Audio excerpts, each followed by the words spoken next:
Hello friends, crack civil services exam पर आप सभी का स्वागत है। आज हम करने वाले हैं भूगोल कक्षा 7 का अध्याय 6 जिसका नाम है प्राकृतिक वनस्पतियां एवं वन्यजीव। तो इस चैप्टर में हम प्राकृतिक वनस्पतियां जो पृथ्वी पर पाई जाती है कितने प्रकार की होती हैं उसके बारे में देखेंगे।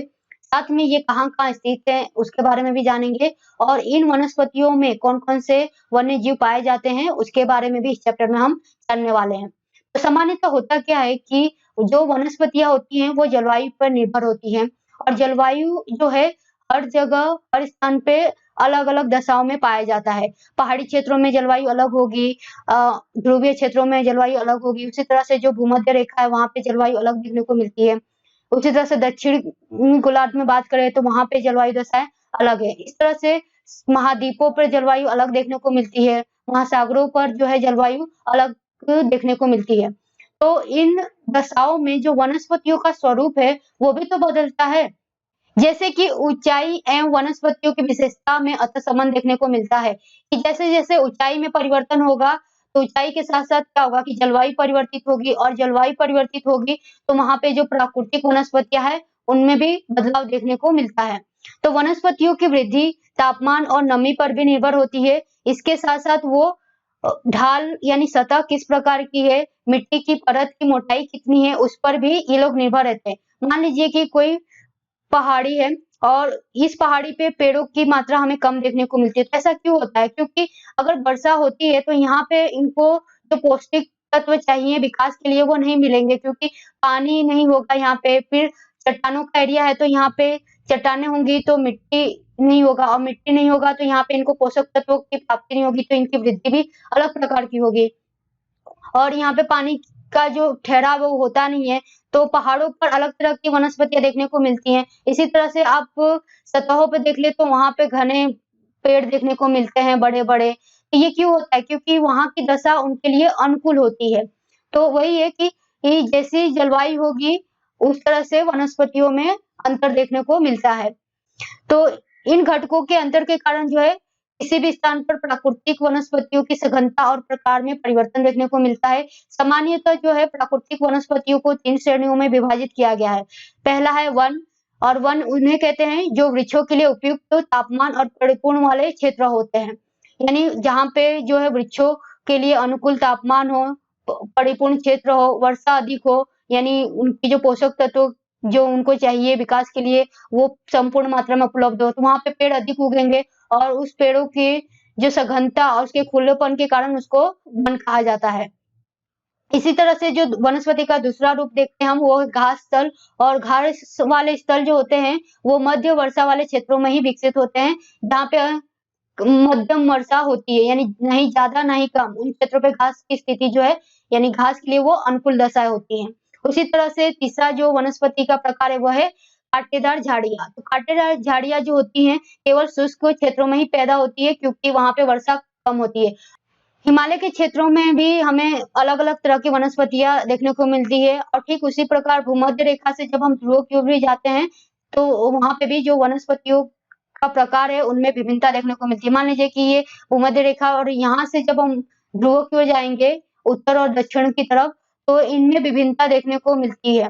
तो मान लीजिए कि सूर्य की किरणें हैं और यहाँ पे सीधी पड़ रही हैं, तो सीधी पड़ेंगी तो इन क्षेत्रों में तो गर्म रहेगा एरिया, लेकिन जहाँ पे सूर्य की किरणें तिरछी पड़ेंगी वहां पे तो तापमान कम होगा। तो इसी के अनुसार जो है वहां पे वनस्पतियां हमें देखने को मिलती है। प्राकृतिक वनस्पतियों के प्रकार में बदलाव का मुख्य कारण होता है जलवायु का बदलाव और यही जलवायु के बदलाव के कारण जो है हर जगह हमें वनस्पतियां अलग-अलग देखने को मिलती हैं। अब वनों में भी पृथ्वी पर कुल 6 प्रकार के वन पाए जाते हैं जिनमें पहला जो है वन वह है उष्णकटिबंधीय सदाबहार वन। तो इन वनों की अपनी विशेषता है तो देखते हैं क्या-क्या विशेषता है। इन वनों को उष्णकटिबंधीय वर्षा वन भी कहा जाता है।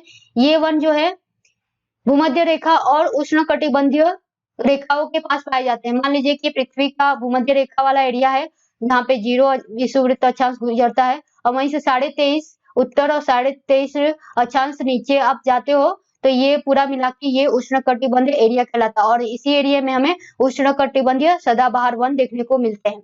इनकी विशेषताओं में देखें तो ये यहाँ पे जो मौसम होता है कभी शुष्क नहीं होता इस एरिया में और इसी के कारण जो है पेड़ों की पत्तियां जो है पूरी तरह से गिरती नहीं है और इसी के कारण इसको सदाबहार वन भी कहा जाता है कि यहाँ पे मान लीजिए कि अलग-अलग समय पर पेड़ों से पत्तियां गिरेंगी तो ये जो एरिया है पूरी तरह से सदाबहार वाला प्रतीत होगा और इसी के कारण इसको सदाबहार वन वाला क्षेत्र भी कहते हैं।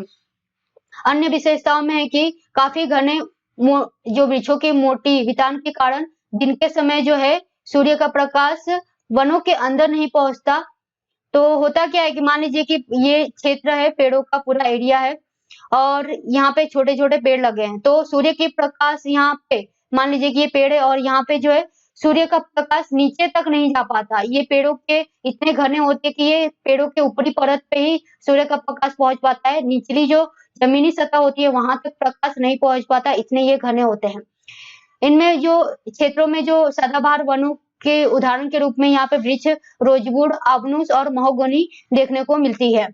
यहाँ पे महत्वपूर्ण फैक्ट है उनको देख लेते हैं कि ब्राजील के उष्णकटिबंधीय सदाबहार वन इतने विशाल हैं कि ये पृथ्वी के फेफड़े की तरफ प्रतीत होते हैं, यानी एक तरह से उनको उपाधि दी गई है ब्राजील के उष्णकटिबंधीय वनों को कि ये पृथ्वी के फेफड़े की तरह काम करते हैं, यानी एक तरह से जो है कार्बन डाइऑक्साइड को अवशोषित करते हैं और ऑक्सीजन हमें देते हैं। इस तरह इसलिए इनको पृथ्वी का फेफड़ा कहा गया है। जैसे कि हमारा जो फेफड़ा काम करता है, हमें ऑक्सीजन को ऑब्जर्व करता है और कार्बन डाइऑक्साइड को बाहर निकालता है, वही काम ये ब्राजील का उष्णकटिबंधीय सदाबहार भी वन भी करता है।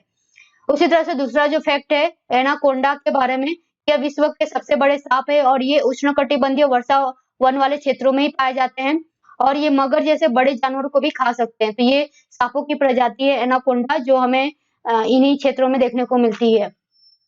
तो ये मान लीजिए कि ये हमारा पृथ्वी का गोलार्ध है और ये अक्षांश है जहाँ पे मकर रेखा और जो है कर्क रेखा दोनों काटती हैं 23.5 डिग्री अक्षांश पे, उत्तर और दक्षिण, और इन्हीं के मध्य ये पूरा जो एरिया है आप इसको उष्णकटिबंधीय सदाबहार वन वाला क्षेत्र कह सकते हो, जहाँ पे जो है वृक्ष इस तरह के वृक्ष देखने को मिलते हैं जहाँ पे देख रहे हो कि सूर्य का प्रकाश नहीं मिलता, मतलब इतना ये घने होते हैं कि सूर्य का जो प्रकाश है इसकी सतह तक नहीं पहुंच पाता। तो यहाँ पे उस तरह की पूरी जो अपनी अवस्था देखने को मिलती है। तो अब दूसरा वन का जो प्रकार है वो है उष्णकटिबंधीय पर्णपाती वन।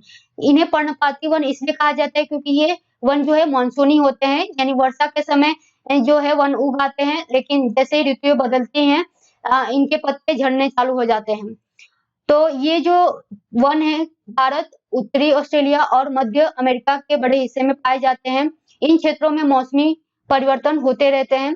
जल संरक्षित रखने के लिए जो है शुष्क मौसम में यहाँ के जो वृक्ष हैं वो पत्तियां झाड़ देते हैं, यानी गिरा देते हैं, जिससे कि जो है पत्तों से बाष्पसर्जन ना हो और उनको अधिक जल मिले, जिससे कि वो अपना जीवन टिकाए रखें। इसी तरह से इन वनों में पाए जाने वाले दृढ़ दो वृक्षों में साल है, सागवान है, नीम और शीशम ये वृक्ष पाए जाते हैं और इन वृक्षों से हमें जो उत्पाद मिलता है जिसका हम उपयोग करते हैं बनाने में वो है फर्नीचर में, यातायात और निर्माण सामग्री में इनका उपयोग किया जाता है। इन प्रदेशों में आमतौर जो जानवर पाए जाते हैं उनमें हम बात करें तो बाघ पाया जाता है, शेर पाया जाता है, हाथी, गोल्डन लंगूर और बंदर पाए जाते हैं। तो ये पीटी के एस्पेक्ट से बहुत इंपॉर्टेंट है क्योंकि यूपीएससी के द्वारा ऐसा पूछा जाता है कि उष्णकटिबंधीय पर्णपाती वन है तो ये किस स्थान पे पाए जाते हैं, तो वो आपको ध्यान में रखना है। फिर इन वनों में कौन-कौन से वृक्ष पाए जाते हैं तो वो आपको ध्यान में रखना है। फिर तीसरा जो क्वेश्चन इस प्रकार का पूछा जा सकता है कि इन वनों में जो है कौन-कौन से वन्य जीव पाए जा सकते हैं, तो वहां पे ऑप्शन होगा ए बाघ, शेर, हाथी और अन्य कोई जानवर का नाम दे दिया होगा जैसे कि लोमड़ी, तो लोमड़ी पाई जाती है कि नहीं, इस तरह से जो कंफ्यूज करने वाले एमसीक्यू पूछे जाते हैं। तो थोड़ा ये जो नाम है स्पेसिफिक आपको ध्यान में रखने हैं। तो इस यहाँ पे एक उदाहरण भी दिया है उष्णकटिबंधीय का कि इस तरह के वन पाए जाते हैं और ये जो वन है ये इन जानवरों के रहने के लिए अनुकूल होते हैं, इसी के कारण ये जो जानवर है इन जंगलों में पाए जाते हैं, इन वनों वाले क्षेत्रों में पाए जाते हैं। तीसरा प्रकार का जो वन है वो है शीतोष्ण सदाबहार वन। ये वन जो है मध्य अक्षांशों के तटीय प्रदेशों में पाए जाते हैं, सामान्यतः जो महाद्वीपों के पूर्वी किनारे। तो कोई भी महाद्वीप ले लीजिए, मान लीजिए कि ये साउथ अमेरिका है और यहाँ से ये उत्तरी अमेरिका वाला भाग है। तो ये जो दक्षिण पूर्वी यहाँ पे का इलाका है ये पूर्वी इलाका है इस महाद्वीप का, तो इनके पूर्वी तटों पर ही ये जो है वनस्पतियां पाई जाती हैं और इसी के कारण इसको सदाबहार वन भी कहा जाता है। तो देखते हैं कि दक्षिणी पूर्वी अमेरिका दक्षिणी चीन, दक्षिणी पूर्वी जो ब्राजील का एरिया है वहां पे ये जो है वन पाए जाते हैं। तो ब्राजील यहाँ पे है तो इसकी पूर्वी और दक्षिणी क्षेत्र में ये वन पाए जाते हैं। उसी तरह से अमेरिका के दक्षिणी पूर्वी क्षेत्र में पाए जाते हैं, चीन के दक्षिण में पाए जाते हैं ये वन। तो इन वनों को विशेषता और कहाँ-कहाँ पाए जाते हैं ये आपको ध्यान में रखना है। साथ में जो वनों में जो वृक्ष पाए जाते हैं उनमें जो है आज, चीड़, यूकेलिप्टस ये सब वृक्ष पाए जाते हैं और इन वृक्षों की अपनी विशेषता है कि ये मजबूत होते हैं, यानी दृढ़ और मुलायम दोनों प्रकार के वृक्ष पाए जाते हैं। तो यहाँ पे शीतोष्ण सदाबहार के पेड़ों के उदाहरण दिया है, जैसे कि आप इमेज में देख रहे होंगे कि बहुत लंबे-लंबे पेड़ होते हैं ये और मजबूत होते हैं, जहाँ पे अलग-अलग तरह के जानवर, वनस्पतियां पाई जाती हैं, जैसा कि आप देख रहे हैं। चौथा जो हमारा वन क्षेत्र है वो है शीतोष्ण पर्णपाती वन। ये उच्च अक्षांशों की ओर बढ़ने पर ये शीतोष्ण पर्णपाती वन मिलते हैं। जैसे कि मान लीजिए कि ये आपको हमेशा में आपको ध्यान में रखना है कि यहाँ पे 0 अक्षांश से विषुववृत्त मध्य अक्षांश वाला एरिया है। यहाँ पे आप कर्क को मान सकते हो कि कर्क है, यानी उपोष्ण कटिबंध वाला एरिया। उसके बाद ये वाला जो एरिया है जहाँ पे 60 से 70 के बीच जो अक्षांश जाता है, जहाँ पे ठंडी अधिक पड़ती है, वहाँ वो वाले एरिया में जो है शीतोष्ण पर्णपाती वन देखने को मिलते हैं। जैसे कि उत्तरी पूर्वी अमेरिका, चीन, न्यूजीलैंड, चिली, पश्चिमी यूरोप के तटीय प्रदेश, जहाँ पे ये पूर्वी क्षेत्र है इनके, वहाँ पे ये ठंडी वाले इलाके हैं, वहाँ पे ये जो वन है देखने को मिलते हैं। ये अपनी पत्तियां जो है शुष्क मौसम में झाड़ देते हैं। यहाँ पे पाए जाने वाले पेड़ों की बात करें तो बाज, एस, बीच और आदि जो वृक्ष पाए जाते हैं। साथ में यहाँ पे जो वन्य जीव इन वनों में देखने को मिलते हैं उनमें हिरण का नाम आता है, लोमड़ी, भेड़िया यहाँ पे पाए जाते हैं और पक्षियों में फिजेंट और मोनाल पाए जाते हैं।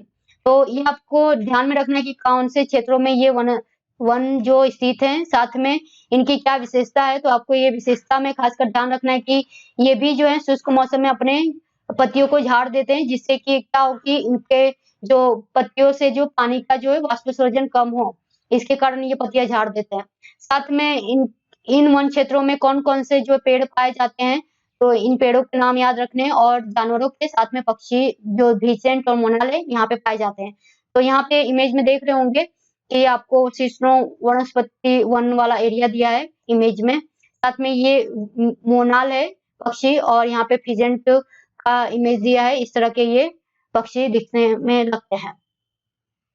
ये वाले एरिया हैं जिनमें आपको मैप में ध्यान रखना है कि अमेरिका का, चीन का एरिया, मध्य एशिया, यहाँ पे ब्राजील वाला एरिया, यहाँ पे न्यूजीलैंड वाला एरिया जो है, इन क्षेत्रों में शीतोष्ण पर्णपाती वन देखने को मिलते हैं। पांचवा जो वन है वो है भूमध्य सागरीय वनस्पतियां।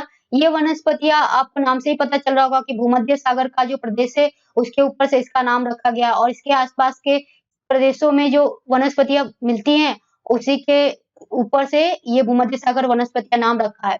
इसके अलावा इसकी अन्य विशेषताओं में बात करें तो ये जो वनस्पतियां हैं महाद्वीपों के उत्तर पूर्वी किनारों में मिलती हैं।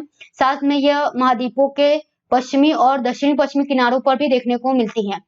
ये वनस्पतियां जो हैं यूरोप और अफ्रीका जैसे कि एशिया जो भूमध्य सागर के समीप वाले प्रदेश है वहां पे देखने को मिलती है और इसी के कारण जो है इसका नाम भूमध्य सागर वनस्पतियां पड़ा है। ये वनस्पतियां भूमध्य सागर के बाहरी क्षेत्रों में बात करें कि इसके अलावा वहां जो भूमध्य सागर का एरिया है उसके अलावा ये कहाँ मिलती हैं, तो ये यूएसए में मिलती हैं, जो यूएसए का कैलिफोर्निया इलाका है वहां पे, फिर दक्षिणी पश्चिमी अफ्रीका में, उसके बाद दक्षिणी अमेरिका में मिलती हैं, उसके बाद दक्षिणी पश्चिमी ऑस्ट्रेलिया में ये मिलती हैं। इन प्रदेशों में जो है गर्म शुष्क ग्रीष्म और वर्षा वाली मृदु शीत ऋतु होती है। इन क्षेत्रों में आमतौर पर संतरा, अंजीर, जैतून, अंगूर जैसे नींबू वंश यानी सिट्रस एसिडिक वाले जो फल पैदा किए जाते हैं, क्योंकि यहाँ के लोग अपनी इच्छा अनुसार कृषि करने के लिए जो है इन क्षेत्रों की जो प्राकृतिक वनस्पतियां हैं उनको हटा दिए हैं और इसीलिए यहाँ पे जो है वनस्पतियां कम है, प्राकृतिक वनस्पतियां, इसलिए इस क्षेत्रों में जो है वन्य जीव भी हमें कम ही देखने को मिलते हैं, क्योंकि लोगों ने जो पेड़ काट दिए हैं तो जंगल के वन्य जीव कहाँ पे जाएंगे, तो वो भी एक तरह से समाप्त हो गए हैं इस एरिया में, इसलिए यहाँ पे जो है वन्य जीव भी कम देखने को मिलते हैं। यहाँ पे इंपॉर्टेंट फैक्ट दिया उसको देख लेते हैं। तो भूमध्य सागर वनस्पतियां हैं या फिर जो वृक्ष है वहां के वो शुष्क और ग्रीष्म ऋतु में स्वयं को इस तरह ढाल लेते हैं कि उनसे जो है उन पत्तियों से वाष्पोत्सर्जन कम हो। तो ऐसा क्यों होता है? तो यहाँ की जो भी वनस्पतियाँ पाई जाती है, जो भी वृक्ष होते हैं, उनकी मोटी छालें होती है और पत्तियाँ होती हैं जो वाष्पोत्सर्जन को रोकती हैं। साथ में भूमध्य सागर के प्रदेशों में फलों की कृषि के कारण यहाँ इसको ना विश्व का फलों उद्यान भी कहा जाता है, यानी विश्व का फलों का क्षेत्र जो है इस एरिया को कहा जाता है, भूमध्य सागर प्रदेश को, क्योंकि यहाँ पे फलों की खेती ज्यादा होती है। जैसे कि आप एरिया में देख सकते हो कि भूमध्य सागर वाला एरिया है, उसके साथ-साथ ये वाले इलाकों में खेती होती है भूमध्य सागर की, जहाँ पे फलों की अधिक खेती होती है इन क्षेत्रों में। और जैसे कि आप यहाँ पे देख रहे होगे कि चित्र में कि ये जो पेड़ हैं मतलब एक तरह से रुमानी ऋतुएँ होती हैं और इसके कारण जो फलों के लिए ये स्थिति और ये जलवायु अनुकूल होता है। इसके कारण वहाँ पे फल अधिक देखने को मिलते हैं। इसके साथ वनों का जो छठा प्रकार है वो है शंकुधारी वन। तो ये जो वन है ये उत्तरी गोलार्ध के उच्च अक्षांशों 50 डिग्री से 70 डिग्री के मध्य जो अक्षांश है उनके बीच ये शंकुधारी वन पाए जाते हैं और इन्हीं क्षेत्रों में पाए जाने वाले वनों को ही टेंगा भी कहते हैं। ये वन अधिकांश ऊंचाई पर ही पाए जाते हैं। इनमें बात करें तो इनके जो वन की विशेषता है उनमें जो वृक्ष हैं वो लंबे, नरम और बड़े होते हैं। काफी लंबे-लंबे ऐसे वृक्ष देखने को मिलते हैं जैसा कि आप यहाँ पे देख रहे हो और इसी के कारण इसको सदाबहार वृक्ष कहते हैं। इन वृक्षों का उपयोग हम लुगदी बनाने में करते हैं और लुगदी से हम बनाते हैं कागज जैसे सामान्य कागज या फिर अखबारी कागज बनाए जाने के काम में ये पेड़ आते हैं। नरम काष्ठ के यानी नरम जो लकड़ियां मिलती हैं इनसे उनका उपयोग हम माचिस और पैकिंग के बॉक्स बनाने के लिए करते हैं। तो इस तरह से इन जंगलों से हमें माचिस और पैकिंग करने वाले जो बॉक्स बनाए जाते हैं इनसे इनका उपयोग किया जाता है उसमें। इसके साथ-साथ जो इन पेड़ों में जो खास पेड़ हैं उनमें चीड़, देवदार का नाम आता है कि ये मुख्य पेड़ यहाँ पे पाए जाते हैं। सामान्यतः अन्य जानवरों की बात करें इस क्षेत्र में तो रजत, लोमड़ी, मिंक, ध्रुवीय भालू इन क्षेत्रों में पाए जाते हैं। ध्रुवीय भालू क्यों? क्योंकि ये ठंडा वाला बर्फीला इलाका होता है, तो जैसे कि आप भालू को देखते हो तो पूरी तरह से उसके ऊपर ऐसे बाल होते हैं, तो बाल जो होते हैं उसको इन क्षेत्रों में रहने में सहायता करते हैं। बाहर से ठंडा रहता है लेकिन वो अंदर से एक गर्म अपना संतुलन, अपना तापमान अंदर बनाए रखता है। जैसे कि आप ठंडी में स्वेटर पहनते हो उसी तरह से वो बाल इनको इन क्षेत्रों में रहने में सहायता करते हैं। यहाँ पे कुछ इन्फॉर्मेशन है जैसे कि रूसी भाषा में टेगा का अर्थ होता है शुद्ध या फिर अनुचा। तो टेगा वाले इलाके हैं जैसे कि यहाँ पे आप देख रहे हो कि उत्तरी जो अक्षांश है उत्तरी गोलार्ध में 50 से 60 डिग्री अक्षांश वाले जो एरिया है वहां पे ये वन देखने को मिलते हैं। यूरोप और यहाँ पे जो उत्तरी अमेरिका के इलाके हैं यहाँ पे इस तरह के पेड़ होते हैं, काफी नुकीले और लंबे-लंबे पेड़ होते हैं। अब घासों की बात कर लेते हैं कि कितने तरह के घास पाए जाते हैं। सामान्यतः 3 तरह के घास पाए जाते हैं, उष्णकटिबंधीय घास स्थल, शीतोष्ण घास स्थल और कटीली झाड़ियां। तो इन घास स्थलों में जो ये उष्णकटिबंधीय घास स्थल है ये भूमध्य रेखा के जो इलाका है वहां पे ये उगते हैं, यानी भूमध्य रेखा के दोनों तरफ जो भूमध्य रेखा को मान लीजिए वहां पे जो उष्णकटिबंधीय इलाके हैं उन इलाकों में ये जो घास स्थल देखने को मिलते हैं। यहाँ की वनस्पतियां निम्न से मध्य वर्षा वाले क्षेत्रों में पैदा होती हैं, वर्षा के हिसाब से ये उगती हैं। यहाँ यह काफी प्रकार की होती हैं, अलग-अलग ऊंचाई के साथ उगती हैं और सामान्यतः इनकी जो ऊंचाई होती है वो 3 से 4 मीटर की ऊंचाई होती है इनकी।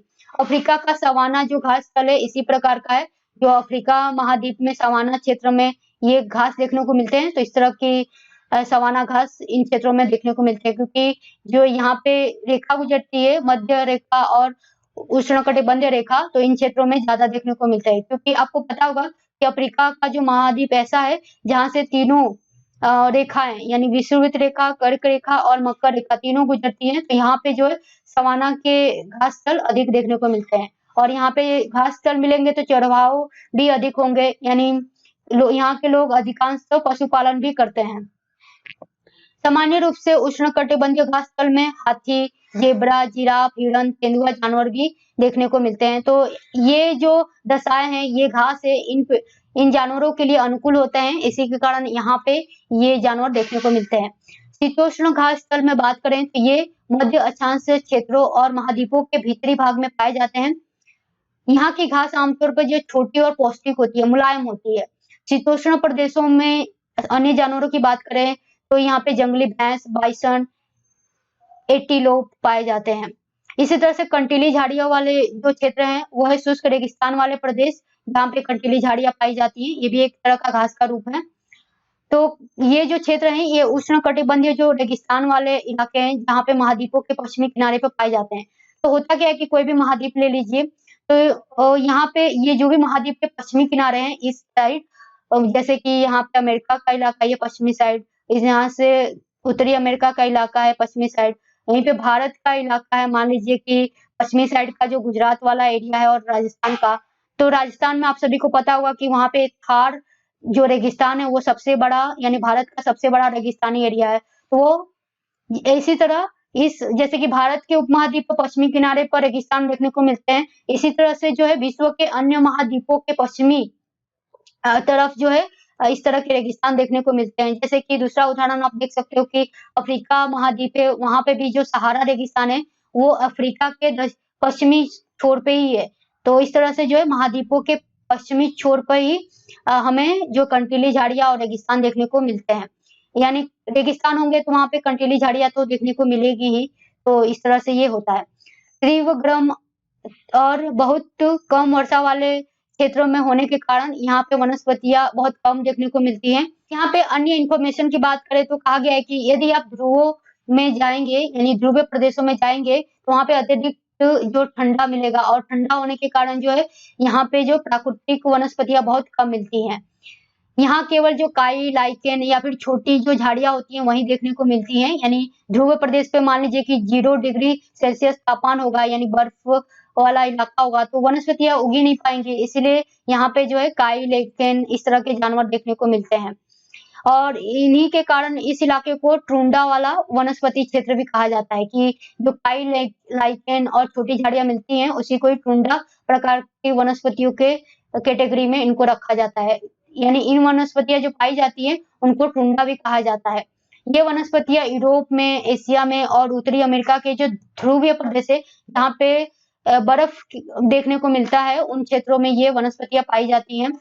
यहाँ के जानवरों के शरीर पर मोटे कर फर लगे होते हैं, मोटी चमड़ी होती है, जो इन ठंडे प्रदेशों में, ठंडी जलवायु में इनको सुरक्षित रखते हैं। इसके कारण इनकी जो खाल होती है मोटी होती है।